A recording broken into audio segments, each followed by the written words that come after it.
Hello friends, பார்க்குறதுக்கு பீச்சோட இருக்கிற கல் மாதிரி இருந்தாலும் சாப்பிட்றதுக்கு ரொம்ப சாஃப்டான இந்த கேக்கை ஈஸியாக எல்லோரும் பண்ணிடலாம்.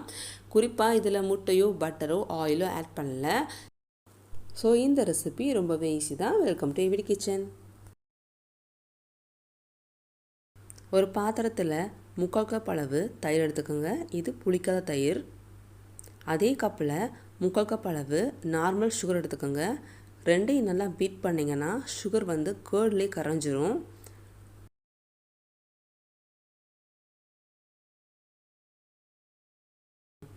கூடவே 1/2 கப் அளவு பசும்பால் எடுத்துக்கோங்க.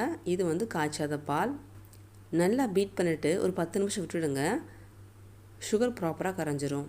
தயிர் கூட ஜன்னி வச்சுட்டு 1 கப் அளவு மைதா மாவு எடுத்துக்கோங்க. 1 டீஸ்பூன் அளவு பேக்கிங் பவுடர். இது கூட 5 rupees காஃபி பவுடர் ஆட் பண்ணிக்கலாம். இப்போ இந்த மிக்சிங்கை ரெண்டாக பிரித்து கொஞ்சம் கொஞ்சமாக கேர்டு கூட சேர்த்து பீட் பண்ணி எடுத்துக்கோங்க. ரிப்பன் மாதிரி பேட்டர் விழுகணும். அதுதான் ப்ராப்பர் கன்சிஸ்டன்சி. அதுக்காக நம்ம இன்னும் கொஞ்சம் மில்க் சேர்த்துட்டு பேட்டர் ரெடி பண்ணிக்கலாம். பேட்டர் ரெடி ஆகிடுச்சு. இதே மாதிரி குட்டி குட்டி டம்ளர்ஸில் கொஞ்சமாக ஆயில் அப்ளை பண்ணிக்கலாம். அப்போ தான் கேக் வந்து ஒட்டாமல் வரும். 3/4 பாகம் வர்ற மாதிரி பேட்டரை ஃபில் பண்ணிக்கோங்க.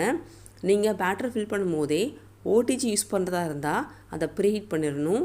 180 செல்சியஸ் 10 நிமிஷம் ப்ரீஹீட் பண்ணால் போதும். இந்த பேட்டரை பேக் பண்ணி எடுத்துடலாம்.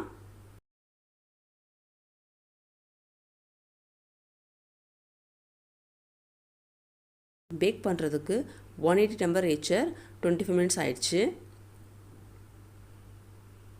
ஸ்பேஸ் பத்தாதனால கேக் எல்லாம் அழகாக பேக் ஆகி சைடாக வந்திருக்கு.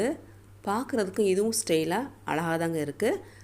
இந்த ரெசிபியை நீங்களும் ட்ரை பண்ணி பாருங்கள். வீடியோ பிடிச்சிருந்தா வீடியோக்கு ஒரு லைக் கொடுத்துட்டு இதே மாதிரி ரெசிபியை தெரிஞ்சுக்க AVD கிச்சன் சேனலை சப்ஸ்கிரைப் பண்ணிவிட்டு பக்கத்தில் இருக்க பெல் ஐக்கான் ஆல் கிளிக் பண்ணுங்கள். தேங்க்யூ ஃபார் வாட்சிங்.